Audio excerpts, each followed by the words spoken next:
ആറന്മുള അഷ്ടമിരോഹിണി വള്ളസദ്യയിൽ ആചാര ലംഘനം നടന്നതായി ക്ഷേത്രം തന്ത്രി. ദേവന് നിവേദിക്കുന്നതിന് മുൻപ് മന്ത്രി വി എൻ വാസുവിന് ഭക്ഷണം നൽകി. മന്ത്രിക്ക് ഭക്ഷണം നൽകിയതിന് പരിഹാരക്രിയ ചെയ്യണമെന്നും തന്ത്രി നിർദ്ദേശിച്ചു. തന്ത്രി ഉൾപ്പെടെയാണ് സദ്യ വിളമ്പിയതെന്നും വിഷയത്തിൽ തന്ത്രി തന്നെ മറുപടി നൽകുമെന്നും വി എൻ വാസുവൻ പറഞ്ഞു.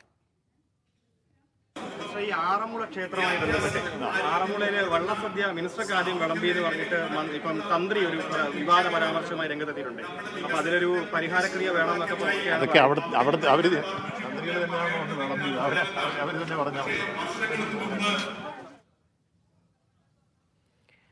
വിവരങ്ങളുമായി നന്ദുഷ ചേരുന്നുണ്ട്. നന്ദുഷ, എന്താണ് ആചാര ലംഘനം എന്നാണ് തന്ത്രി ആരോപിക്കുന്നത്? അതിന് മന്ത്രി എങ്ങനെ മറുപടി നൽകി? കഴിഞ്ഞ അഷ്ടമിരോഹിണി ദിവസം, അതായത് ശ്രീകൃഷ്ണ ജയന്തി ദിവസം ആറന്മുള പാർത്ഥസാരഥി ക്ഷേത്രത്തിൽ നടത്തിയ പ്രത്യേക വള്ളസദ്യയിൽ പങ്കെടുക്കാൻ എത്തിയതായിരുന്നു ദേവസ്വം മന്ത്രി വി എൻ വാസവൻ. അവിടെ നടന്ന കുറച്ച് ചടങ്ങുകളുടെ ഉദ്ഘാടകനായി തന്നെയാണ് മന്ത്രി എത്തിയത്. എന്നാൽ ദേവന് നിവേദ്യം സമർപ്പിക്കുന്നതിന് മുൻപ് തന്നെ മന്ത്രിക്ക് ആഹാരം വിളമ്പിയതിനെ ചൊല്ലിയാണ് ഇപ്പോൾ പുതിയ വിവാദം ഉണ്ടായിരിക്കുന്നത്. തന്ത്രി തന്നെയാണ് മന്ത്രിക്കെതിരായിട്ട് ഇപ്പോൾ രംഗത്തെത്തിയിരിക്കുന്നത്. അതായത് ഈ നിവേദ്യം വിളമ്പുന്നതിന് മുൻപ് മന്ത്രിക്ക് സദ്യ വിളമ്പിയത് ആചാര ലംഘനമാണ് എന്നാണ് തന്ത്രി ചൂണ്ടിക്കാണിക്കുന്നത്. ഇതിന് പരിഹാരക്രിയ ചെയ്യണമെന്നും പറയുന്നു.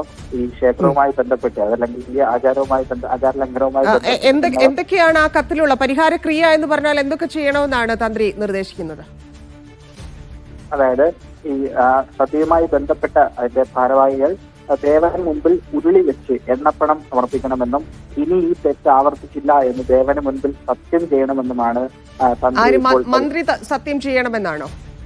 മന്ത്രി സത്യം ചെയ്യണമെന്നല്ല, ഇത് സദ്യയുമായി ബന്ധപ്പെട്ട ആളുകൾ ഈ പരിഹാരക്രിയ എന്നോണം ദേവന് മുമ്പിൽ ഉരുളി വെച്ച് എണ്ണപ്പണം സമർപ്പിക്കണമെന്നും അതോടൊപ്പം ഇനി ഈ തെറ്റ് ആവർത്തിക്കില്ല എന്ന് വാക്ക് നൽകുകയും ദേവന് മുൻപിൽ വാക്ക് നൽകുകയും ചെയ്യണമെന്നുമാണ് ഇപ്പോൾ തന്ത്രി പരിഹാരക്രിയയായി നിർദ്ദേശിച്ചിരിക്കുന്നത്.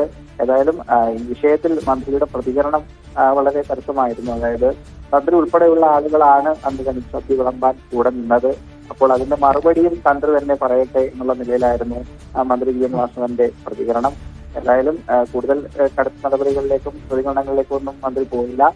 വരും ദിവസങ്ങളിൽ ക്ഷേത്രം ഭാരവാഹികൾ ഏത് രീതിയിലാണ് ഇതിൽ നടപടിയെടുക്കുക എന്നുള്ള കാര്യത്തിൽ വ്യക്തത ഇനി വരേണ്ടതായിട്ടുണ്ട്.